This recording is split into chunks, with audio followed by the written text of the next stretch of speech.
දෙවෙනි වීඩියෝ එකෙන් අපි කතා කරා පරමාණු උත්තේජන ජීවකාල ඒවා ගැන. අපි තුන්වෙනි වීඩියෝ එකෙන් කතා කරනවා ස්වයං සිද්ධ විමෝචනය. ස්වයං සිද්ධ විමෝචනය කියලා කියන්නේ දැන් අපි අර පරමාණු උත්තේජනය කරලා ඒව සැකබුණු තත්වයට ගෙනාවනේ. ඉහළ මට්ටම් වලට ආවේ ඒගොල්ලෝ.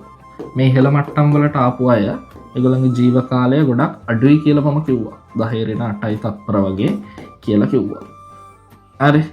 මේවා ශක්තිය උරාගෙන තමයි ඉහළ මට්ටම් වලට ගියේ සැකබුණු තත්ත්වයට පත් වුණේ. ඒතර මේ සැකබුණු ඒවා මෙතන අස්ථායි සාපේක්ෂව මේගොල්ලෝ ඉන්නේ ජීවකාලය 10 ඍණ 8යි තත්පර වගේ.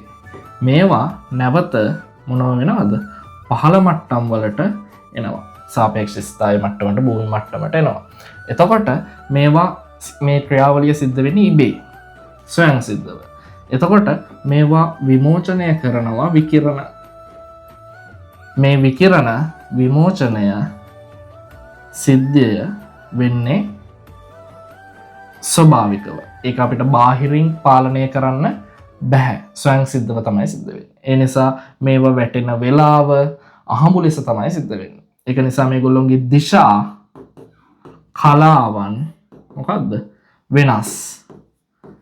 ලේසර් ක්‍රියාවලියකට ගැලපෙන්නේ නැහැ. දිශාව කලාව වෙනස් විදිහට තමයි යන්නේ. එතකොට හැබැයි මේගොල්ලොන්ගේ ශක්තිය නිකුත් කරන ශක්තියත් මේ මට්ටම් දෙක අතර ශක්තියට සමානයි.